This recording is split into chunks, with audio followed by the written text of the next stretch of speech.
ಪಟ್ಟಣ ಪಂಚಾಯತ್ನ 13 ವಾರ್ಡ್ಗಳಲ್ಲಿ ಆಗಸ್ಟ್ 17ರಂದು ಚುನಾವಣೆ ನಡೆದಿದ್ದು ಇಂದು ಮತ ಎಣಿಕೆ ನಡೆದು ಫಲಿತಾಂಶವು ಪ್ರಕಟಗೊಂಡಿದೆ.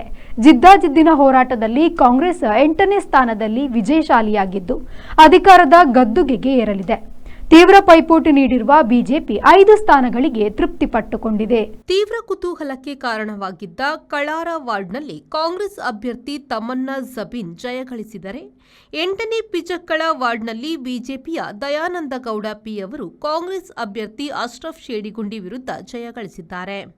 ಕೋಡಿಬೈಲು ವಾರ್ಡ್ನಲ್ಲಿ ಬಿಜೆಪಿ ಅಭ್ಯರ್ಥಿ ಕುಸುಮ, ಮೂರಾಜೆ ಕಾಂಗ್ರೆಸ್ ಅಭ್ಯರ್ಥಿ ಕೃಷ್ಣಪ್ಪ, ಪನ್ಯ ವಾರ್ಡ್ನ ಕಾಂಗ್ರೆಸ್ ಅಭ್ಯರ್ಥಿ ಮೊಹಮ್ಮದ್ ಫೈಜಲ್, ಕೋಡಿಂಬಾಳ ವಾರ್ಡ್ನ ಬಿಜೆಪಿಯ ಅಕ್ಷತಾ ಮಣಿಮುಂಡ ಗೆಲುವು ಸಾಧಿಸಿದ್ದಾರೆ. ಬೆದ್ರಾಜೆ ವಾರ್ಡ್ನಲ್ಲಿ ಕಾಂಗ್ರೆಸ್ನ ಸಿಜೆ ಸೈಮನ್, ದೊಡ್ಡಕೊಪ್ಪ ವಾರ್ಡ್ನಲ್ಲಿ ಬಿಜೆಪಿಯ ಗುಣವತಿ ಗೆಲುವು ಸಾಧಿಸಿದ್ದು, ಮಾಲೇಶ್ವರ ವಾರ್ಡ್ನಲ್ಲಿ ಕಾಂಗ್ರೆಸ್ನ ಮೊಹಮ್ಮದ್ ಹನೀಫ್, ಮಜ್ಜಾರು ವಾರ್ಡ್ನಲ್ಲಿ ಬಿಜೆಪಿಯ ಮೋಹನ್, ಕಡಬ ವಾರ್ಡ್ನಲ್ಲಿ ಕಾಂಗ್ರೆಸ್ ಅಭ್ಯರ್ಥಿ ನೀಲಾವತಿ ಶಿವರಾಮ, ಪುಣಿಕುಕ್ಕು ವಾರ್ಡ್ನಲ್ಲಿ ಕಾಂಗ್ರೆಸ್ನ ಕೃಷ್ಣಪ್ಪ, ಪಣೆಮಜಲ್ ವಾರ್ಡ್ನಲ್ಲಿ ಕಾಂಗ್ರೆಸ್ನ ಅಭ್ಯರ್ಥಿ ರೋಹಿತ್ ಗೌಡ ಗೆಲುವು ಸಾಧಿಸಿದ್ದಾರೆ.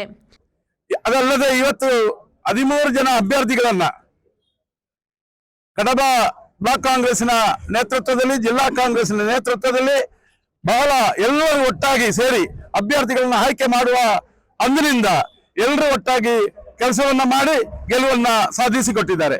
ಆದರೆ ಒಂದು ಮಾತನ್ನ ನಾನು ನಿಮಗೆ ಹೇಳಲಿಕ್ಕೆ ಇಚ್ಛೆ ಪಡ್ತಾ ಇದ್ದೇನೆ. ಬಿಜೆಪಿ ಪಕ್ಷದವರು ಏನೆಲ್ಲ ಆಮಿಷವನ್ನ ಒಡ್ಡಿದ್ರು ಕೂಡ ನಮ್ಮ ಮತದಾರರು ಅದಕ್ಕೆ ಬಗ್ಗದೆ ಆ ಮತವನ್ನ ನೀಡುವುದರ ಮೂಲಕ 8 ಸ್ಥಾನಗಳನ್ನ ಗೆಲ್ಲಿಸಿದೆ. ಅದಕ್ಕಾಗಿ ನಾನು ಎಲ್ಲ ಮತದಾರರನ್ನು ಕೂಡ ಅಭಿನಂದಿಸ್ತಾ ಇದ್ದೇನೆ. ಅದರೊಟ್ಟಿಗೆ ಗೆದ್ದಂತ ಎಲ್ಲ ಸದಸ್ಯರುಗಳನ್ನ ಕೂಡ ನಾನು ಅಭಿನಂದಿಸ್ತೇನೆ. ಅದರಲ್ಲಿ ಸ್ಪರ್ಧೆ ಮಾಡಿದಂತ 5 ಸದಸ್ಯರನ್ನು ಕೂಡ ಈ ಸಂದರ್ಭದಲ್ಲಿ ನಾನು ಅಭಿನಂದನೆಯನ್ನು ಸಲ್ಲಿಸ್ತಾ ಇದ್ದೇನೆ. ನಮ್ಮ ನೂತನ ಪಟ್ಟಣ ಪಂಚಾಯತಿಗೆ ಕರ್ನಾಟಕ ಸರ್ಕಾರದಿಂದ ನೇರವಾದ ಅನುದಾನವನ್ನು ತಂದು ಮಾದರಿ ಪಟ್ಟಣ ಪಂಚಾಯತ್ ಇವತ್ತು ಕಡಬ ಪಟ್ಟಣ ಪಂಚಾಯತ್ನ ಪ್ರಥಮ ಚುನಾವಣೆಯಲ್ಲಿ ಭಾರತೀಯ ಜನತಾ ಪಾರ್ಟಿಯ ಸುಮಾರು 5 ಅಭ್ಯರ್ಥಿಗಳು ಗೆದ್ದುಕೊಂಡಿದ್ದಾರೆ. ನಿರಂತರವಾಗಿ 25 ವರ್ಷದಿಂದ ಕಾಂಗ್ರೆಸ್ ಈ ಭಾಗದಲ್ಲಿ ಆಡಳಿತ ಮಾಡಿದೆ. ಮತ್ತೆ ಕಾಂಗ್ರೆಸ್ ಇವತ್ತು ಆಡಳಿತಕ್ಕೆ ಬಂದಿದೆ. ಕಾಂಗ್ರೆಸ್ ರಾಜ್ಯ ಸರ್ಕಾರವನ್ನ ಬಳಸಿಕೊಂಡು ಒಂದಷ್ಟು ಹೆಂಡ ದುಡ್ಡನ್ನು ಹಂಚಿರತಕ್ಕಂಥ ಫಲ ಮತ್ತೆ ಕಾಂಗ್ರೆಸ್ನ ಕೈಗೆ ಕಡಬ ಪಟ್ಟಣ ಪಂಚಾಯತ್ ಹೋಗಿದೆ. ಕಳೆದ 25 ವರ್ಷದಲ್ಲಿ ಕಾಂಗ್ರೆಸ್ ಈ ಭಾಗದಲ್ಲಿ ಯಾವುದೇ ಅಭಿವೃದ್ಧಿ ಕಾರ್ಯ ಮಾಡದೇ ಇದ್ರು. ಬೇರೆ ಬೇರೆ ಆಮಿಷಗಳಿಗೆ ಬಲಿಯಾಗಿ ಮತದಾರರು ಇವತ್ತು ಕಾಂಗ್ರೆಸ್ನ ಪರವಾಗಿ ನಿಂತಿದ್ದಾರೆ. ಬಿಜೆಪಿಯ ಅಭಿವೃದ್ಧಿಯನ್ನು ಜನ ಗಮನದಲ್ಲಿ ಇಟ್ಟುಕೊಳ್ಳದಿರುವಂತದ್ದು ನೋವಿನ ಸಂಗತಿ. ಭಾರತೀಯ ಜನತಾ ಪಾರ್ಟಿ 5 ಗೆದ್ದಿರತಕ್ಕಂಥ ಅಭ್ಯರ್ಥಿಗೆ ನಾನು ಅಭಿನಂದನೆ ಸಲ್ಲಿಸ್ತಾ ಇದ್ದೇನೆ. ದಿವಾಕರ್, ವಿ4 ನ್ಯೂಸ್, ಕಡಬ.